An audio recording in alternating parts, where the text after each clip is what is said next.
आप पत्रकारिता पर आ गए। कौन भाई? आखिर हमारे देश में पत्रकारिता की बात कौन कर रहा है? नहीं, हमारे देश में पत्रकारिता बची है क्या? नहीं, अब तो हमारे देश में सिर्फ एक ही चीज की बात होती है। सत्ता सुरक्षा वाले बीमा के लिए ही क्या परिवार के साथ भी और परिवार के खिलाफ वाली नीति अपनाई जाती है? क्या साबित करना चाहता है तू?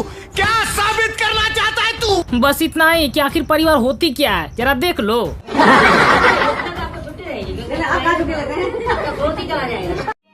समझ रहे हो?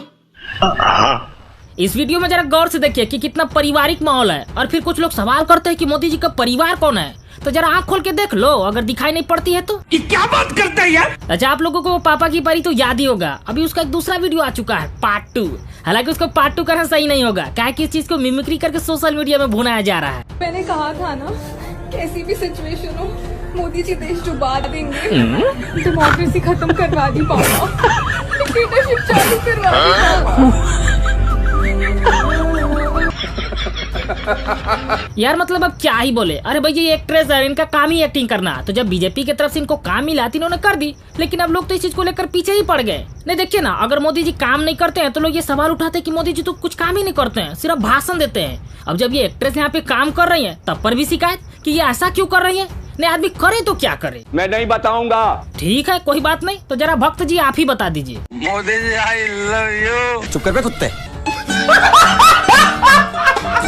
अच्छा, अभी चुनाव नजदीक है और राजनीतिक पार्टियों को समझ ही में नहीं आ रहा है कि आखिर मुद्दा क्या उठा जाए, क्योंकि हमारे देश में तो सब कुछ अच्छा है, ना भूखमरी है, ना अनएम्प्लॉयमेंट है, ना एजुकेशन का कोई मामला है, सब चंगासी। तब इतिहास को खंगाला जा रहा है और इसमें भी सबसे ज्यादा चर्चा में हमारे वीर सावरकर जी। मगर क्यों? अब ये तो हमारे माननीय केंद्रीय गृह मंत्री अमित शाह जी ही बताएंगे। और शायद वीर सावरकर न होते तो सन 57 की क्रांति भी इतिहास न बन, उसको भी हम अंग्रेजों की दृष्टि से ही देखते। वीर सावरकर ने ही सन 57 की क्रांति को पहला स्वतंत्र संग्राम का नाम देने का काम किया। आज भी वरना हमारे बच्चे उसको विप्लव के नाम से जानते।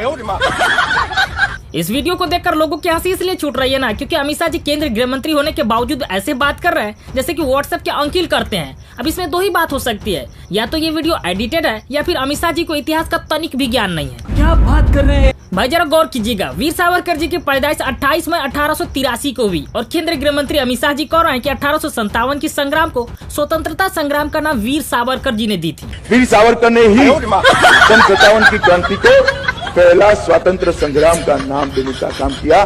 शाबाश। तो अब सवाल तो पैदा होता है ना कि कोई आदमी अपने पैदाइश से 26 साल पहले ही कोई काम कैसे कर सकता है? यह देश बदल रहा है। अच्छा। अच्छा, अगर नेता लोग ऐसी बातें करते हैं तो समझ में आता है, क्योंकि कई दफा अपनी सभाओं को संबोधित करते हुए उनका जबान लड़खड़ा जाता है और ऐसी बातें निकल जाती है।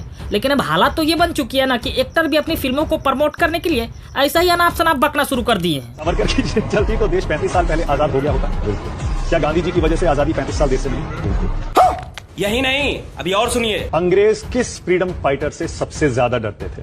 वीर सावरकर से। वीर सावरकर से। रुको जरा, सबर करो। सावरकर गिड़गिड़ाते हुए पाए जाते हैं। 1911 में पहली चिट्ठी लिखी, फिर 1913 में, फिर 1914 में, फिर 1918 में और आखिरी चिट्ठी 1920 में। ये 14 नवंबर 1913 की उनकी चिट्ठी का एक अंश है कि मैं सबसे प्रगाढ़, सबसे पक्का वकील हूँ अंग्रेजी हुकूमत का। माफी नामों की बात है। लेकिन आप सभाई को कैसे पता? बस हवा निकल गई। खैर, चुनावी माहौल में वो आपाधापी में ऐसी चीजें होती रहती हैं, लेकिन आप इन सब चीजों को लेकर क्या सोचते हैं? आप अपनी राय कमेंट बॉक्स में जरूर दें।